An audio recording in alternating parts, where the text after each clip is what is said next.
ਸਾਡੇ ਪਿਤਾ ਜੀ ਕੋਲ ਵੀ ਬਾਹਰਲੇ ਵੀਜ਼ੇ ਅਮਰੀਕਾ ਕੈਨੇਡਾ ਦੇ ਹੈਗੇ ਸੀ, ਪਰ ਉਹਨਾਂ ਨੇ ਫਿਰ ਵੀ ਸਮਾਜ ਦੇ ਵਿੱਚ ਹੀ ਰਹਿਣਾ ਆਪਣੀ ਲਾਈਫ ਨੂੰ ਲਾਈਫ ਸਮਝਿਆ ਔਰ ਜ਼ਿੰਦਗੀ ਦੇ ਆਖਰੀ ਦਮ ਤੱਕ ਵੀ ਉਹ ਲੋਕਾਂ ਦੀ ਕਚਹਿਰੀ ਵਿੱਚ ਲੋਕਾਂ ਦੀ ਸੇਵਾ ਵਿੱਚ ਹਾਜ਼ਰ ਹੈ। ਜੋ ਆਪਾਂ ਗੱਲ ਕਰੀਏ ਖੇਤੀ ਆਰਡੀਨੈਂਸਾਂ ਦਾ, ਇਹ ਮੈਂ ਸਮਝਦਾ ਹਾਂ ਕਿ ਪੰਜਾਬ ਦੇ ਕਿਸਾਨੀ ਦੇ ਨਾਲ ਹੀ ਨਹੀਂ, ਪੰਜਾਬ ਦੇ ਮਜ਼ਦੂਰ ਵਰਗ ਨਾਲ, ਵਪਾਰੀ ਵਰਗ ਨਾਲ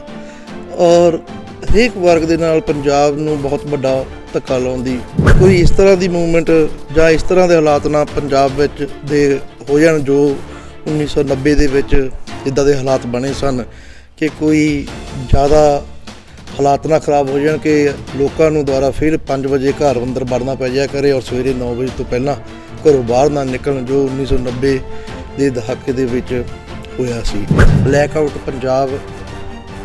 ਹੋ ਜਾਣਾ ਜੇ 1-2 ਦਿਨ ਦੇ ਵਿੱਚ ਰੇਲ ਗੱਡੀ ਦੀ ਸ਼ੁਰੂਆਤ ਸੈਂਟਰ ਸਰਕਾਰ ਨੇ ਨਾ ਕੀਤੀ। ਅੱਜ ਅਸੀਂ ਖੜੇ ਹਾਂ ਜ਼ਿਲ੍ਹਾ ਨਵਾਂ ਸ਼ਹਿਰ ਦੇ ਪਿੰਡ ਸਰਹਾਲ ਕਾਜਾਂ ਦੇ ਵਿੱਚ, ਜਿੱਥੇ ਸਾਡੇ ਨਾਲ ਨੇ ਬਹੁਤ ਹੀ ਉੱਘੇ ਸਮਾਜ ਸੇਵੀ ਜਿਨ੍ਹਾਂ ਨੇ ਹਮੇਸ਼ਾ ਦੁੱਖ ਸੁੱਖ ਦੀ ਘੜੀ ਵਿੱਚ ਬਿਨਾਂ ਜਾਤ, ਬਿਨਾਂ ਧਰਮ, ਬਿਨਾਂ ਹਰ ਵਰਗ ਦੇਖੇ ਗਰੀਬ ਦੀ ਜ਼ਰੂਰਤਮੰਦ ਦੀ ਬਾਂਹ ਫੜ ਕੇ ਉਹਦੀ ਹਰ ਤਰ੍ਹਾਂ ਦੀ ਮਦਦ ਕੀਤੀ ਹੈ। ਇਹ ਸਾਰੀ ਗੁੜਤੀ ਉਹਨਾਂ ਨੂੰ ਉਹਨਾਂ ਦੇ ਪਿਤਾ ਸ਼ਹੀਦ ਸਾਬਕਾ ਵਿਧਾਇਕ ਬਲਵੰਤ ਸਿੰਘ ਸਰਹਾਲ ਜੀ ਤੋਂ ਮਿਲੀ ਹੈ। ਸੋ ਅੱਜ ਸਾਡੇ ਨਾਲ ਨੇ ਉਹ ਸ਼ਹੀਦ ਬਲਵੰਤ ਸਿੰਘ ਸਰਹਾਲ ਜੀ ਦੇ ਲਖਤੇ ਜ਼ਿਗਰ ਸਰਦਾਰ ਕੁਲਜੀਤ ਸਿੰਘ ਸਰਹਾਲ, ਜਿਹੜੇ ਕਿ ਮੌਜੂਦਾ ਬਲਾਕ ਸੰਮਤੀ ਮੈਂਬਰ ਤੇ ਵਾਈਸ ਚੇਅਰਮੈਨ ਵੀ ਨੇ। ਮੈਂ ਥੋੜ੍ਹਾ ਜਿਹਾ ਜਾਣਨਾ ਚਾਹੁੰਦਾ, ਸਾਡੇ ਦਰਸ਼ਕ ਵੀ ਜਾਣਨਾ ਚਾਹੁੰਦੇ ਨੇ, ਤੁਹਾਡੇ ਪਿਤਾ ਜੀ ਜਿਹੜੇ ਕਿ ਇੱਥੋਂ ਦੇ ਵਿਧਾਇਕ ਰਹੇ ਨੇ ਔਰ ਕਾਲੇ ਦੌਰ ਦੇ ਵਿੱਚ ਸਾਡੇ ਕੋਲ ਉਹਨਾਂ ਨੂੰ ਖੋਹ ਲਿਆ ਗਿਆ, ਕੋਈ ਸ਼ਰਾਰਤੀ ਅੰਸਰਾਂ ਵੱਲੋਂ ਇੱਦਾਂ ਦੇ ਹਾਲਾਤ ਬਣਾ ਦਿੱਤੇ ਗਏ ਕਿ ਸਾਡੇ ਕੋਲੋਂ ਦੂਰ ਹੋ ਗਏ। ਮੈਂ ਥੋੜ੍ਹਾ ਜਿਹਾ ਵਿਧਾਇਕ ਸਰਹਾਲ ਸਾਹਿਬ ਬਾਰੇ, ਥੋੜ੍ਹੇ ਉਹਨਾਂ ਦੀ ਲਾਈਫ ਬਾਰੇ, ਉਹਨਾਂ ਦੇ ਜੋ ਸਮਾਜ ਸੇਵਾ ਦੇ ਕੰਮ ਸੀ, ਪਹਿਲਾਂ ਤਾਂ ਉਹ ਅਸੀਂ ਸਾਡੇ ਦਰਸ਼ਕ ਜਿਹੜੇ ਜਾਣਨਾ ਚਾਹੁੰਦੇ ਆ। ਰਤੂ ਜੀ, ਮੇਰੇ ਪਿਤਾ ਜੀ ਅਮਰ ਸ਼ਹੀਦ ਸਰਦਾਰ ਬਲਵੰਤ ਸਿੰਘ ਸਰਹਾਲ ਜੀ ਨੇ। ਉਹਨਾਂ ਨੇ ਜਿਵੇਂ ਸਾਰਾ ਸਮਾਜ ਇਲਾਕਾ ਪੰਜਾਬ ਜਾਣਦਾ ਹੈ ਕਿ ਸਾਰੀ ਜ਼ਿੰਦਗੀ ਲੋਕਾਂ ਦੀ ਸੇਵਾ ਵਿੱਚ ਲਗਾਈ ਔਰ ਆਪਣੀ ਜ਼ਿੰਦਗੀ ਦੇ ਆਖਰੀ ਸਮੇਂ ਤੱਕ ਵੀ, ਜਦੋਂ ਕਹਿੰਦੇ ਕਹਾਉਂਦੇ ਲੀਡਰ ਵੀ ਸਮਾਜਿਕ ਤੌਰ 'ਤੇ ਵਿਚਰਨ ਨੂੰ ਹਟ ਗਏ ਸਨ, ਕਿਉਂਕਿ ਹਾਲਾਤ ਉਸ ਸਮੇਂ ਪੰਜਾਬ ਦੇ ਇਸ ਤਰ੍ਹਾਂ ਦੇ ਬਣ ਗਏ ਸਨ ਕਿ ਜਾਂ ਕੁਛ ਲੀਡਰ ਬਾਹਰ ਵੀ ਚਲੇ ਗਏ ਸਨ। ਸਾਡੇ ਪਿਤਾ ਜੀ ਕੋਲ ਵੀ ਬਾਹਰਲੇ ਵੀਜ਼ੇ ਅਮਰੀਕਾ ਕੈਨੇਡਾ ਦੇ ਹੈਗੇ ਸੀ, ਪਰ ਉਹਨਾਂ ਨੇ ਫਿਰ ਵੀ ਸਮਾਜ ਦੇ ਵਿੱਚ ਹੀ ਰਹਿਣਾ ਆਪਣੀ ਲਾਈਫ ਨੂੰ ਲਾਈਫ ਸਮਝਿਆ ਔਰ ਜ਼ਿੰਦਗੀ ਦੇ ਆਖਰੀ ਦਮ ਤੱਕ ਵੀ ਉਹ ਲੋਕਾਂ ਦੀ ਕਚਹਿਰੀ ਵਿੱਚ ਲੋਕਾਂ ਦੀ ਸੇਵਾ ਵਿੱਚ ਹਾਜ਼ਰ ਹੈ। ਉਹਨਾਂ ਨੇ, ਜੇ ਉਹਨਾਂ ਦੇ ਰਾਜਨੀਤਿਕ ਜੀਵਨ ਦੀ ਗੱਲ ਕਰੀਏ,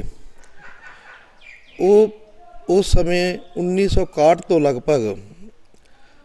ਉਹ ਸਰਗਰਮ ਸਨ। ਪਿੰਡ ਦੀ ਪੰਚੀ ਲੈਵਲ ਤੋਂ ਲੈ ਕੇ ਸਿੱਖ ਨੈਸ਼ਨਲ ਕਾਲਜ ਬੰਗਾ ਦੇ ਸਟੂਡੈਂਟ ਫੈਡਰੇਸ਼ਨ ਦੇ ਵੀ ਪ੍ਰਧਾਨ ਬਣੇ, ਸਰਪੰਚ ਬਣੇ ਪਿੰਡ ਦੇ। 20 ਸਾਲ ਲਗਾਤਾਰ ਉਹ ਸਰਪੰਚ ਰਹੇ। ਫਿਰ 2 ਵਾਰੀ ਵਿਧਾਇਕ ਦੀ ਪਹਿਲਾ ਇਲੈਕਸ਼ਨ ਲੜੇ। ਫਿਰ ਤੀਸਰੀ ਇਲੈਕਸ਼ਨ ਉਹਨਾਂ ਨੇ 1985 ਦੇ ਵਿੱਚ ਸ਼੍ਰੋਮਣੀ ਅਕਾਲੀ ਦਲ ਵੱਲੋਂ ਵਿਨ ਕੀਤੀ ਔਰ ਵੱਖ-ਵੱਖ ਹੋਰ ਅਹੁਦਿਆਂ 'ਤੇ ਵੀ, ਭਾਵੇਂ ਸੰਮਤੀ ਦੀ, ਬਲਾਕ ਸੰਮਤੀ ਦੀ ਇਲੈਕਸ਼ਨ ਹੋਵੇ, ਉਹ ਵੀ ਮੈਂਬਰ ਬਣੇ। ਸੈਂਟਰਲ ਕੋਆਪਰੇਟਿਵ ਬੈਂਕਾਂ ਦੇ ਡਾਇਰੈਕਟਰ ਬਣੇ। ਸਾਰੇ ਹੀ ਹੇਠਲੇ ਲੈਵਲ ਤੋਂ, ਜ਼ਮੀਨੀ ਲੈਵਲ ਤੋਂ ਇਲੈਕਸ਼ਨਾਂ ਲੜ ਕੇ, ਲੋਕਾਂ 'ਚ ਵਿਚਰ ਕੇ, ਲੋਕਾਂ ਦੀ ਸੇਵਾ ਕਰਕੇ, ਲੋਕਾਂ ਦਾ ਪਿਆਰ ਲੈ ਕੇ, ਲੋਕਾਂ ਤੋਂ ਸਾਥ ਲੈ ਕੇ ਉਹ ਸਮਾਜ ਵਿਚਰਦੇ ਰਹੇ ਔਰ ਉਹਨਾਂ ਤੋਂ ਹੀ ਪ੍ਰੇਰਨਾ ਲੈ ਕੇ ਅੱਜ 10 ਨੂੰ ਲਗਭਗ 20 ਸਾਲ ਹੋ ਗਏ ਆ ਕਿ ਲੋਕਾਂ ਦੀ ਕਚਹਿਰੀ ਵਿੱਚ ਹਾਜ਼ਰ ਆ। ਮੈਂ ਦੂਜੀ ਟਰਮ ਵਿੱਚ ਅੱਜ ਬਲਾਕ ਸੰਮਤੀ ਦਾ ਮੈਂਬਰ ਬਣਿਆ ਔਰ ਇਸ ਵਾਰੀ ਮੈਨੂੰ ਇਲਾਕੇ ਨੇ ਮਾਣ ਬਖਸ਼ਿਆ। ਵਾਈਸ ਚੇਅਰਮੈਨ ਵੀ ਮੈਨੂੰ ਬਲਾਕ ਸੰਮਤੀ ਔੜ ਦਾ ਬਣਾਇਆ। ਸਰਹਾਲ ਸਾਹਿਬ, ਜਿਵੇਂ ਤੁਸੀਂ ਦੱਸਿਆ ਕਿ ਆਪਣੇ ਪਿਤਾ ਤੋਂ ਤੁਸੀਂ ਬੜਾ ਪ੍ਰਭਾਵਿਤ ਹੋਏ, ਉਹਨਾਂ ਦੀਆਂ ਜਿਹੜੀਆਂ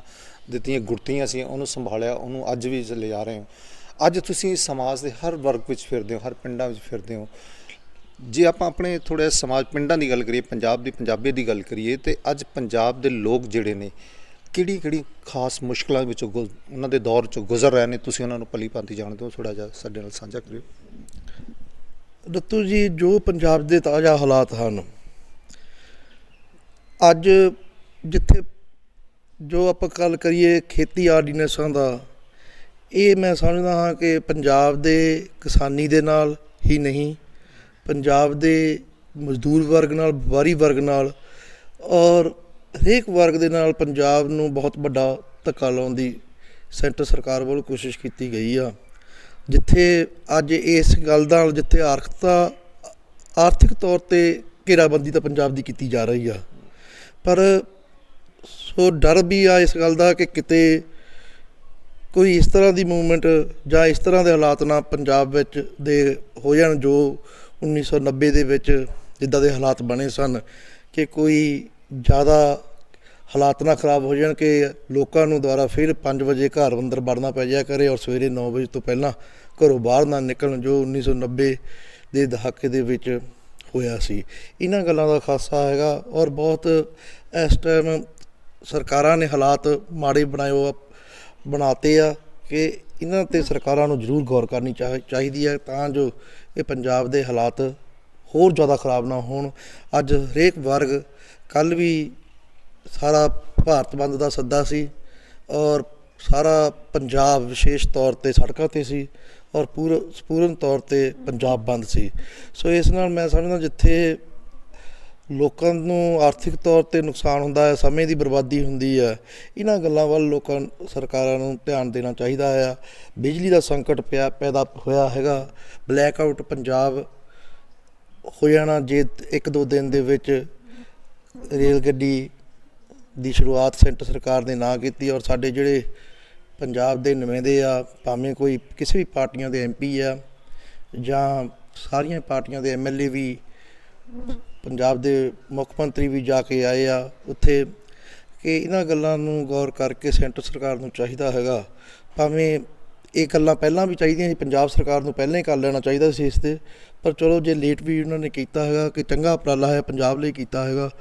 ਕਿ ਇਸ ਚੀਜ਼ ਵੱਲ ਸੈਂਟਰ ਸਰਕਾਰ ਨੂੰ ਥੋੜ੍ਹਾ ਪੰਜਾਬ ਵੱਲ ਧਿਆਨ ਦੇਣਾ ਚਾਹੀਦਾ ਹੈਗਾ। ਜਿੱਥੇ ਸਰਹਾਲ ਸਾਹਿਬ ਕਿਸਾਨੀ ਦੀ ਗੱਲ ਕਰੀਏ, ਕਿਸਾਨੀ ਦੇ ਉੱਤੇ ਜ਼ਰੂਰ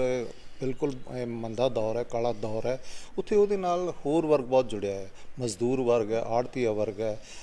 ਅੱਜ ਦੇਖੀਏ ਤਾਂ ਕਿਸਾਨ ਦੇ ਘਰ ਰੋਟੀ ਤੇ ਉਹ ਪਕਾਉਂਦਾ ਆ, ਖੇਤਾਂ ਵਿੱਚ ਬੋਝਦਾ ਹੈ, ਕਣਕ ਬੀਜਦਾ ਹੈ, ਮੱਕੀ ਬੀਜਦਾ ਹੈ, ਪਰ ਜਿਹੜੇ ਅੱਗੇ ਦੇ ਪੂਰੇ ਇੰਨੇ ਪਰਿਵਾਰ, ਇੰਨੇ ਦੇਸ਼ ਨੂੰ ਉਹਦਾ ਅੰਨਦਾਤਾ ਕਹਾਉਂਦਾ ਆ। ਕਿਸਾਨਾਂ ਦੇ ਨਾਲ ਮਜ਼ਦੂਰਾਂ ਦੀ ਹਾਲਾਤ ਜੋ ਇਸ ਵੇਲੇ ਉਹ ਵੀ ਜਿਹੜੇ ਬੱਤਰ ਹੁੰਦੇ ਜਾ ਰਹੇ ਨੇ, ਕੀ ਸਰਕਾਰਾਂ ਨੂੰ ਉਹਨਾਂ ਪ੍ਰਤੀ ਵੀ ਜਿਹੜੇ ਖਾਸ ਉਪਰਾਲੇ ਕਰਨੇ ਚਾਹੀਦੇ ਨੇ? ਬਿਲਕੁਲ ਜੀ, ਦੇਖੋ ਕਿਸਾਨੀ ਦੇ ਨਾਲ ਨਾਲ ਮਜ਼ਦੂਰ ਵਰਗ ਦਾ ਤਾਂ ਪਹਿਲਾਂ ਹੀ ਦਬਿਆ ਹੈਗਾ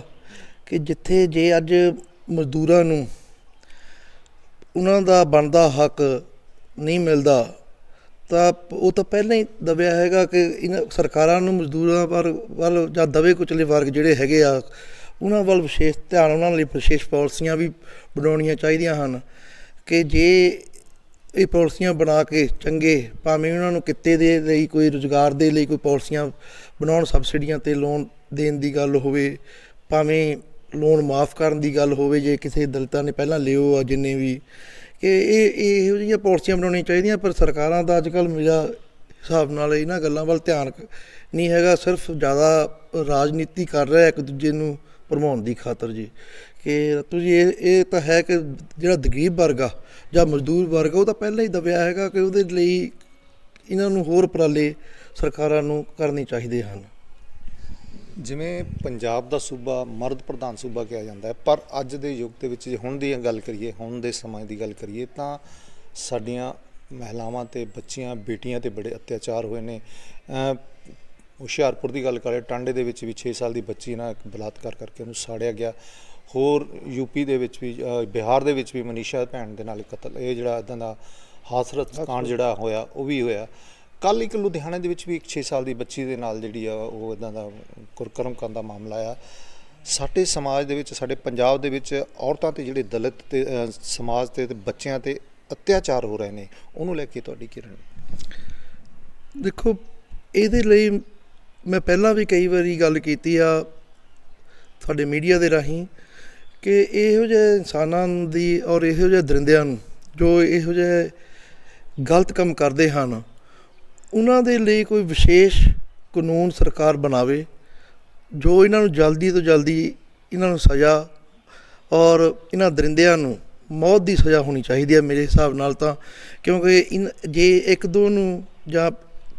ਇੱਦਾਂ ਦੀ ਸਜ਼ਾ, ਸਖਤ ਸਜ਼ਾ ਦਿੱਤੀ ਜਾਵੇਗੀ ਤਾਂ ਬਾਕੀ ਲੋਕੀ ਜਿਹੜੇ ਇੱਦਾਂ ਦੇ ਗਲਤ ਆਨਸਰ ਹਨ ਸਮਾਜ ਦੇ ਵਿੱਚ, ਉਹ ਇਹੋ ਜਿਹਾ ਕੰਮ ਕਰਨ ਤੋਂ ਉਹ ਗਰੇਜ਼ ਕਰਨਗੇ, ਡਰਨਗੇ। ਪਰ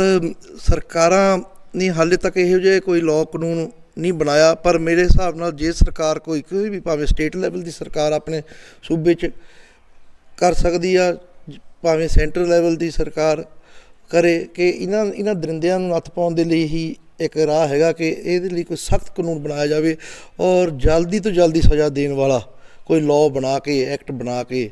ਬਣਾਇਆ ਜਾਵੇ ਭਾਰਤ ਦੇ ਵਿੱਚ। ਤਦ ਹੀ ਇਹਨਾਂ ਇਹੋ ਜਿਹੀਆਂ ਗਲਤ ਆਨਸਰਾਂ 'ਤੇ ਆਪਾਂ ਨੱਥ ਪਾ ਸਕਦੇ ਹਾਂ। ਜਿਵੇਂ ਆਪਣਾ ਜਿਹੜਾ ਜ਼ਿਲ੍ਹਾ ਆ ਉਹ ਸ਼ਹੀਦ ਆਜ਼ਮ ਸਰਦਾਰ ਭਗਤ ਸਿੰਘ ਦਾ, ਜਿਹਨੇ ਛੋਟੀ ਉਮਰ ਦੇ ਵਿੱਚ ਲਾਸਾਨੀ ਕੁਰਬਾਨੀ ਦੇ ਕੇ ਸਾਨੂੰ ਆਜ਼ਾਦੀ ਲੈ ਕੇ ਦਿੱਤੀ ਹੈ, ਅਤੇ ਅੱਜ ਜਿਹੜਾ ਨੌਜਵਾਨ ਆ ਉਸੇ ਉਮਰ ਦਾ ਨੌਜਵਾਨ ਹੈ, ਉਹ ਨਸ਼ਿਆਂ 'ਚ ਗਲਫਤ ਹੈ। ਆਪਣੇ ਜ਼ਿਲ੍ਹੇ ਨਵਾਂ ਸ਼ਹਿਰ ਦੀ ਗੱਲ ਕੀਤਾ, ਪਿੱਛੇ 2-4 ਦਿਨਾਂ ਦੇ ਵਿੱਚ 2-3 ਕਾਂਡ ਇੱਦਾਂ ਦੇ ਹੋ ਗਏ। ਇੱਕ ਪੁੱਤ ਨੇ ਆਪਣੇ ਮਾਂ-ਬਾਪ ਦਾ ਨਸ਼ੇ ਦੀ ਹਾਲਤ ਵਿੱਚ ਉਹਦਾ ਕਤਲ ਕਰ ਦਿੱਤਾ ਗਿਆ, ਜਾਂ ਇੱਕ ਬਲਾਚੌਰ ਦੇ ਵਿੱਚ ਹੋਰ ਕੇਸ ਹੋਇਆ ਕਿ ਵਿਦੇਸ਼ ਜਾਣ ਦੀ ਲਾਲਚ ਵਿੱਚ ਉਹਨੇ ਇੱਕ ਛੋਟੇ ਜਿਹੇ 16 ਸਾਲ ਦੇ ਬੱਚੇ ਦੀ ਹੱਤਿਆ ਕਰ ਦਿੱਤੀ ਗਈ। ਇਹੋ ਜਿਹੇ ਘਿਨਾਉਣੇ ਪਾਪ ਜਿਹੜੇ ਆ ਸਾਡੇ ਸਮਾਜ 'ਤੇ ਬਹੁਤ ਤੱਬੇ ਨੇ, ਅਤੇ ਕੀ ਲੱਗਦਾ ਅੱਜ ਦੇ ਯੂਥ ਨੂੰ ਇੱਕ ਨਵੇਂ ਯੂਟਰਨ ਦੀ ਲੋੜ ਹੈ? ਬਿਲਕੁਲ ਰੱਤੂ ਜੀ, ਇਹ ਜੋ ਸਭ ਤੋਂ ਜਿਹੜਾ, ਜੇ ਮੈਂ ਸਮਝਦਾ ਕਿ ਜੇ ਕਿਸੇ ਦੇਸ਼ ਨੂੰ, ਕਿਸੇ ਕੌਮ ਨੂੰ, ਕਿਸੇ ਸੂਬੇ ਨੂੰ ਕਮਜ਼ੋਰ ਕਰਨਾ ਹੋਵੇ ਤਾਂ ਉਸ ਦੇ ਨੌਜਵਾਨਾਂ ਨੂੰ ਗਲਤ ਰਾਹੇ ਪਾ ਦਿੱਤਾ ਜਾਵੇ। ਭਾਵੇਂ ਇਹ ਬਾਰਡਰੋਂ ਪਾਰ ਦੀ ਕੋਈ ਸਾਜ਼ਿਸ਼ ਹੈਗੀ ਆ, ਭਾਵੇਂ ਇਹ ਸਾਡੀਆਂ ਸਰਕਾਰਾਂ ਦੀ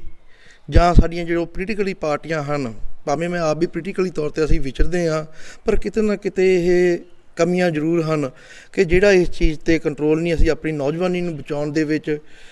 ਵੀ ਪੂਰਾ, ਸਾਡੇ ਜਿਹੜੇ ਸਰਕਾਰਾਂ ਜਾਂ ਸਾਡੇ ਨੁਮਾਇੰਦੇ ਆ ਉਹ ਕਾਮਯਾਬ ਨਹੀਂ ਹੋਏ। ਇਹ ਜੋ ਨਸ਼ਿਆਂ ਦਾ 5ਵਾਂ ਦਰਿਆ ਪੰਜਾਬ ਦੇ ਵਿੱਚ ਵਗ ਰਿਹਾ ਹੈ ਪਿਛਲੇ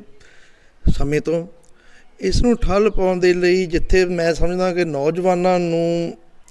ਐਜੂਕੇਸ਼ਨ ਦੀ ਲੋੜ ਆ, ਸਪੋਰਟਸ ਦੀ ਲੋੜ ਆ, ਔਰ ਐਜੂਕੇਸ਼ਨ ਸਪੋਰਟਸ ਹੋ ਕੇ ਇੱਕ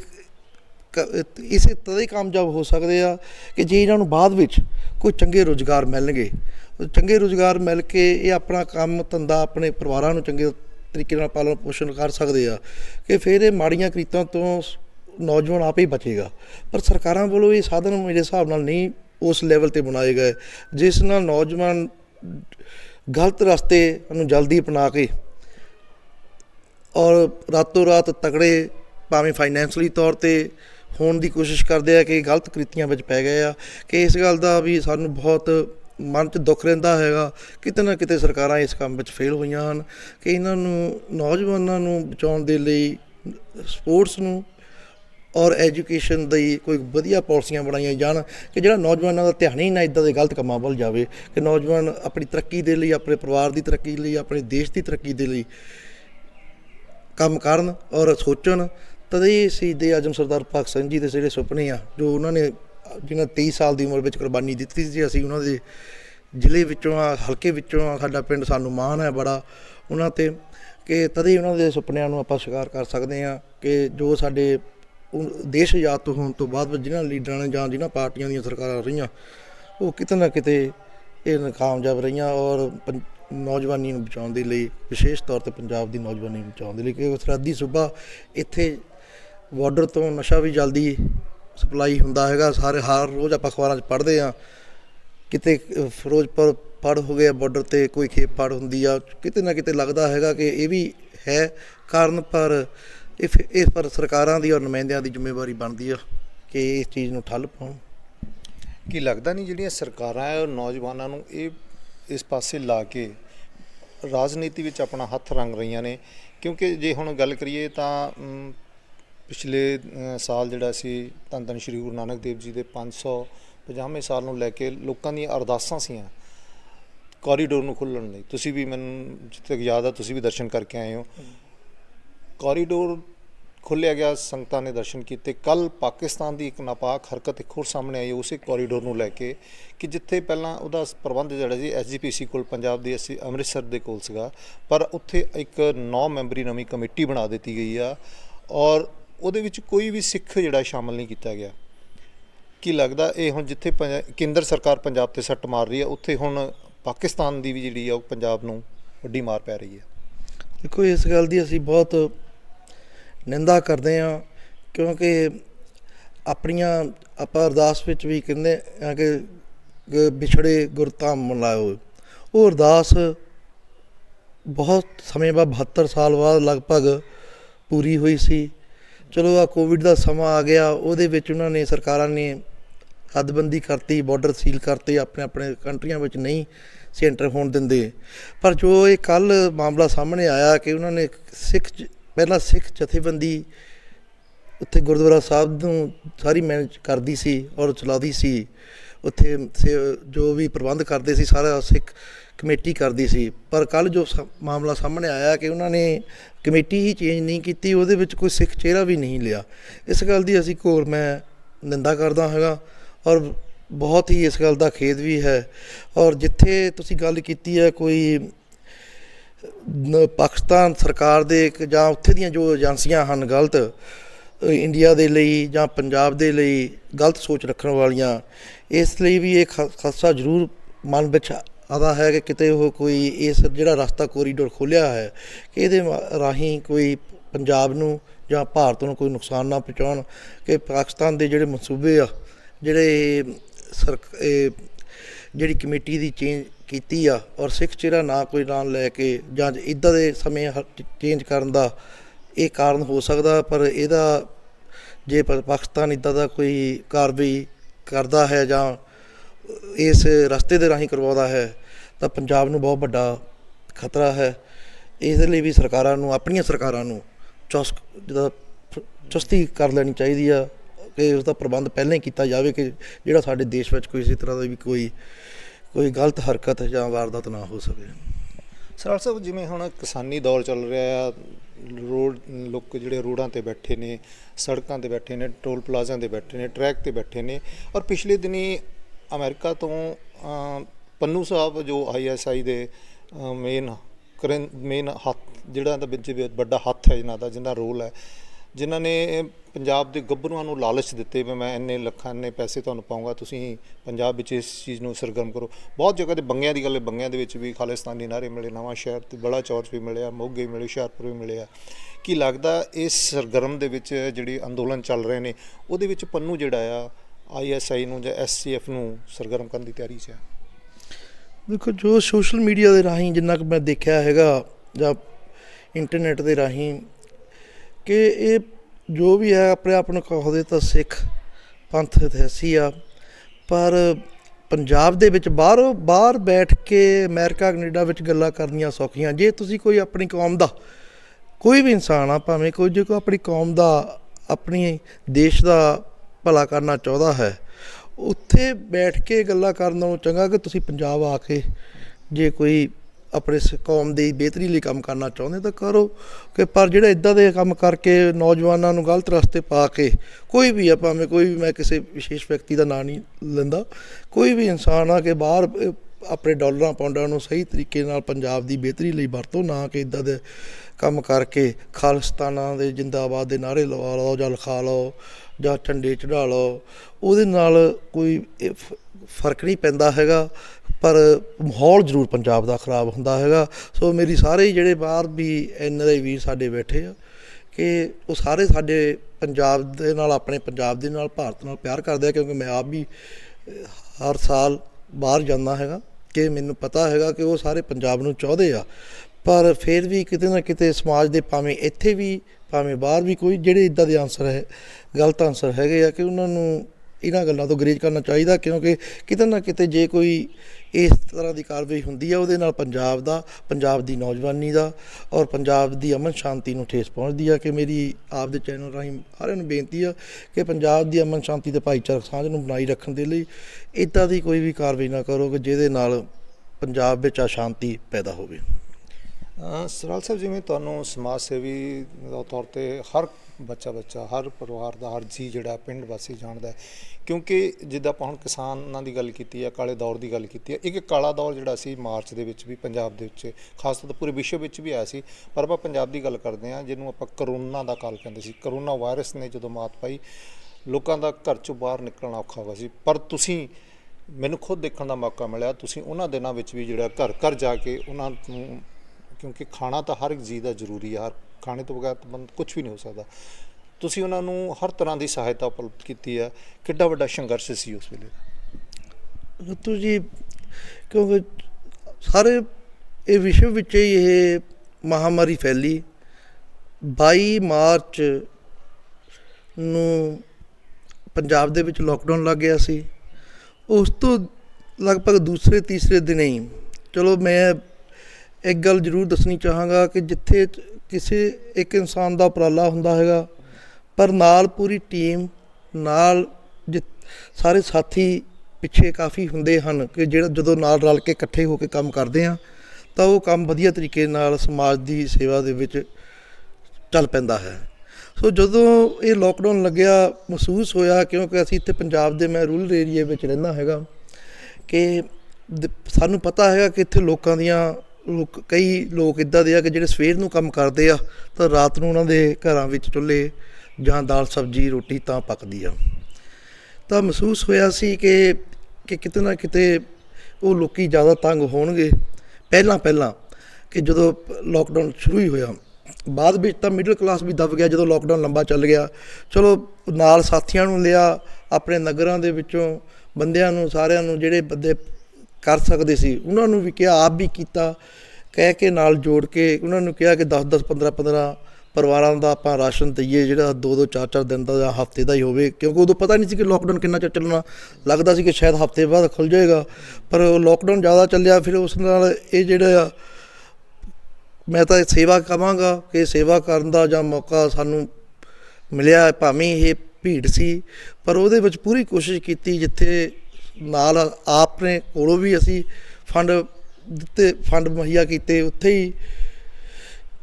ਨਗਰਾਂ ਦੇ ਜਿਹੜੇ ਪਤਵੰਤੇ ਆ ਉਹਨਾਂ ਨੂੰ ਵੀ ਬੇਨਤੀਆਂ ਕੀਤੀਆਂ ਕਿ ਤੁਸੀਂ ਆਪਾਂ ਇੰਨਾ ਕਰ ਸਕਦੇ ਹਾਂ ਕਿ ਜੇ 10 ਬੰਦਿਆਂ ਦਾ ਰਾਸ਼ਨ, ਪਰਿਵਾਰਾਂ ਦਾ ਰਾਸ਼ਨ ਦਾ ਪ੍ਰਬੰਧ ਕਰ ਸਕਦੇ ਹਾਂ ਤਾਂ 10 ਦਾ ਕਰੋ, 15 ਦਾ ਕਰ ਸਕਦੇ ਹਾਂ ਤਾਂ 15 ਦਾ ਕਰੋ, ਕਿ ਆਪਾਂ ਇਕੱਠੇ ਹੋ ਕੇ ਕਰੀਏ। ਔਰ ਲੋਕਾਂ ਨੇ ਬੜਾ, ਜਿਹੜੇ ਦਾਨੀ ਸੱਜਣ ਸਨ ਉਹਨਾਂ ਨੇ ਵੀ ਬੜਾ ਸਾਥ ਦਿੱਤਾ। ਵਿਸ਼ੇਸ਼ ਤੌਰ 'ਤੇ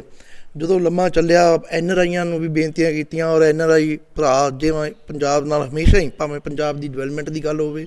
ਭਾਵੇਂ ਪੰਜਾਬ ਦੀ ਬਿਹਤਰੀ ਦੀ ਗੱਲ ਹੋਵੇ, ਭਾਵੇਂ ਕੋਈ ਇੱਦਾਂ ਦੀ ਆਫਤ ਆਉਂਦੀ ਆ ਤਾਂ ਉਹ ਵਿਚਾਰੇ ਹਰ ਵਕਤ ਖੜ੍ਹਦੇ ਆ। ਕਿ NRI ਵੀਰਾਂ ਦੇ ਸਹਿਯੋਗ ਦੇ ਨਾਲ ਇਹ ਸਾਰਾ ਉਪਰਾਲਾ 3-4 ਮਹੀਨੇ ਲਗਾਤਾਰ ਚੱਲਦਾ ਰਿਹਾ, ਕਿ ਜਿੰਨਾ ਚਿਰ ਲੋਕਡਾਊਨ ਨਹੀਂ ਬੰਦ ਹੋਇਆ। ਕਿ ਇਹ ਰਲ ਮਿਲ ਕੇ, ਮੇਰੇ ਕਹਿਣ ਤੋਂ ਭਾਵ ਆ ਕਿ ਚਲੋ ਕਿਸੇ ਨਾ ਕਿਸੇ ਨੇ ਕੋਸ਼ਿਸ਼ ਤਾਂ ਕਰਨੀ ਜ਼ਰੂਰ ਹੁੰਦੀ ਆ, ਪਰ ਇਹ ਸਾਰਿਆਂ ਦੇ ਸਹਿਯੋਗ ਦੇ ਨਾਲ ਅਸੀਂ ਲਗਾਤਾਰ 4-5 ਮਹੀਨੇ ਇਹ ਸੇਵਾ ਕੀਤੀ। ਇਹ ਪਰ ਫਿਰ ਵੀ ਸ਼ੁਕਰ ਹੈ ਪਰਮਾਤਮਾ ਦਾ ਕਿ ਹੁਣ ਥੋੜ੍ਹਾ ਹਾਲਾਤ ਠੀਕ ਹੋ ਗਿਆ, ਲੋਕਾਂ ਦੇ ਕੰਮ ਕਾਰ ਚੱਲ ਪਏ। ਚੱਲਣ ਦੇ ਨਾਲ ਜਿਹੜਾ ਲੋਕਾਂ ਦੀ ਹਾਲਾਤ ਖਰਾਬ ਹੋਏ ਸਨ, ਆਰਥਿਕ ਤੰਗੀ ਆਈ ਸੀ, ਕਿ ਥੋੜ੍ਹਾ ਆਪਣਾ ਰੁਜ਼ਗਾਰ ਚਲਾਉਣ ਦੇ ਨਾਲ, ਚੱਲਣ ਦੇ ਨਾਲ ਉਹਨਾਂ ਦੇ ਘਰਾਂ ਵਿੱਚ ਚੁੱਲ੍ਹੇ ਪੱਕਦੇ ਹੋ ਗਏ। ਸਰਾਲ ਸਾਹਿਬ, ਜਿਵੇਂ ਹੁਣ ਤੁਸੀਂ ਬਲਾਕ ਸੰਮਤੀ ਮੈਂਬਰ ਦੇ ਵਿੱਚ ਐਸੇ ਚੇਅਰਮੈਨ ਹੋ, ਲੋਕਾਂ ਨੇ ਤੁਹਾਨੂੰ ਵੋਟਾਂ ਪਾ ਕੇ ਜਿਤਾਇਆ, ਔਰ ਲੋਕਾਂ ਦੀ ਪਿੰਡਾਂ ਦੀ ਖਾਸ ਤੌਰ 'ਤੇ ਡਿਵੈਲਪਮੈਂਟ ਦੀ ਮੰਗ ਹੁੰਦੀ ਹੈ। ਕੇਂਦਰ ਸਰਕਾਰ ਨੇ ਪੰਜਾਬ ਸਰਕਾਰ ਦਾ RDA ਵੀ ਬੰਦ ਕਰ ਦਿੱਤਾ, GST ਵੀ ਬੰਦ ਕਰ ਦਿੱਤਾ। ਲੱਗਦਾ ਵੀ ਹੁਣ ਪਿੰਡਾਂ ਦੇ ਜਿਹੜੇ ਵਿਕਾਸ ਦੇ ਕਾਰਜ ਚੱਲੇ ਸੀ ਉਹ ਰੁਕਣਗੇ ਜਾਂ ਉਹਨੂੰ ਥੋੜ੍ਹੀ ਜਿਹੀ ਠੱਲ ਲੱਗੇਗੀ? ਦੇਖੋ ਜੀ, ਇਸ ਨਾਲ ਥੋੜ੍ਹੀ ਨਹੀਂ, ਮੈਂ ਰਤੂ ਜੀ ਕਿਉਂਕਿ ਬਹੁਤ ਜ਼ਿਆਦਾ ਠੱਲ ਲੱਗੇਗੀ, ਕਿਉਂਕਿ RDF ਦੇ ਫੰਡਾਂ ਦੀ ਰੋਕ ਲਗਾਉਣਾ ਜਾਂ ਕੁਛ ਹੋਰ ਵੀ ਫੰਡ ਹੁੰਦੇ ਆ ਜੋ ਸੈਂਟਰ ਸਰਕਾਰ ਵੱਲੋਂ ਮੁਹੱਈਆ ਕਰਵਾਏ ਜਾਂਦੇ ਆ, ਕਿ ਉਹਦੇ ਨਾਲ ਜਿੱਥੇ ਪੰਜਾਬ ਨੂੰ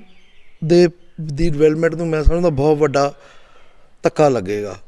ਕਿ ਸੋ ਸੈਂਟਰ ਸਰਕਾਰ ਨੂੰ ਮੇਰੀ ਆਪਦੇ ਚੈਨਲ ਰਾਹੀਂ ਬੇਨਤੀ ਵੀ ਆ, ਅਪੀਲ ਵੀ ਆ ਕਿ ਇਹੋ ਜਿਹੇ ਕੰਮ ਪੰਜਾਬ ਨਾਲ ਵਿਤਕਰਾ ਨਾ ਕਰੋ, ਕਿਉਂਕਿ ਪੰਜਾਬ ਦੇ ਵਿੱਚ ਲੋਕ ਜਿਹੜੇ ਹੈਗੇ ਆ, ਸਰਹੱਦੀ ਸੂਬਾ ਹੈਗਾ, ਛੋਟਾ ਸੂਬਾ ਹੈਗਾ ਦੇਸ਼ ਦਾ, ਕਿ ਇਹਨੂੰ ਜੋ ਬਣਦਾ ਹੱਕ ਆ ਉਹਨਾਂ ਨੂੰ ਦੇਣਾ ਚਾਹੀਦਾ। ਕਿ ਐਵੇਂ ਆਪਣੀ ਰਾਜਨੀਤਿਕ ਕੋਈ ਕੜੱਤਣ ਕੱਢਣ ਦੇ ਲਈ